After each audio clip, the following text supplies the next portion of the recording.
Hi friends, പുതിയൊരു വീഡിയോയിലേക്ക് എല്ലാവർക്കും സ്വാഗതം.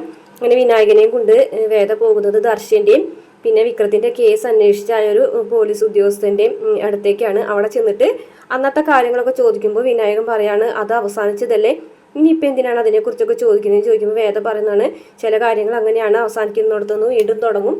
അന്ന് ആ കുറ്റം വിക്രം ഏറ്റെടുത്തതാണെന്ന് എനിക്ക് നന്നായിട്ട് അറിയാം. പക്ഷേ ആ വീട്ടിൽ തന്നെ അത് ചെയ്ത വേറൊരാളുണ്ടെന്ന് പറയുമ്പോൾ വിനായകനാകെ ഞെട്ടിപ്പോകുന്നതായിട്ട് കാണിക്കുന്നുണ്ട് കേട്ടോ.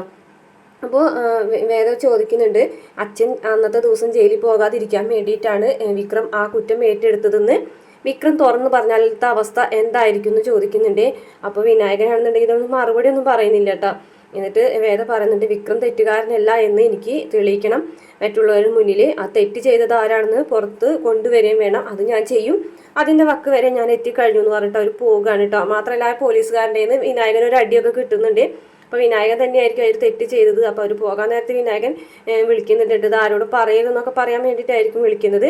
ഇന്നത്തെ പ്രമോയിൽ ഇത്രയാണ് കാണിച്ചിട്ടുള്ളത്. പിന്നെ വീട്ടിൽ ചെന്നതിന് ശേഷം വിക്രത്തിനെ കാണിക്കുന്നുണ്ട് കേട്ടോ. അപ്പോൾ വിക്രത്തിൻ്റെ അടുത്ത് ചെന്നിട്ട് ഇതിനെക്കുറിച്ചുള്ള കാര്യങ്ങളൊക്കെ വേദ വീണ്ടും ചോദിക്കുന്നതൊക്കെ ആയിട്ട് കാണിക്കുന്നുണ്ട്. അപ്പോൾ ഈ പ്രമോ ഇഷ്ടപ്പെടുകയാണെങ്കിൽ മറക്കാതെ നമ്മുടെ ചാനൽ ഒന്ന് സബ്സ്ക്രൈബ് ചെയ്ത് സപ്പോർട്ട് ചെയ്യണം കേട്ടോ.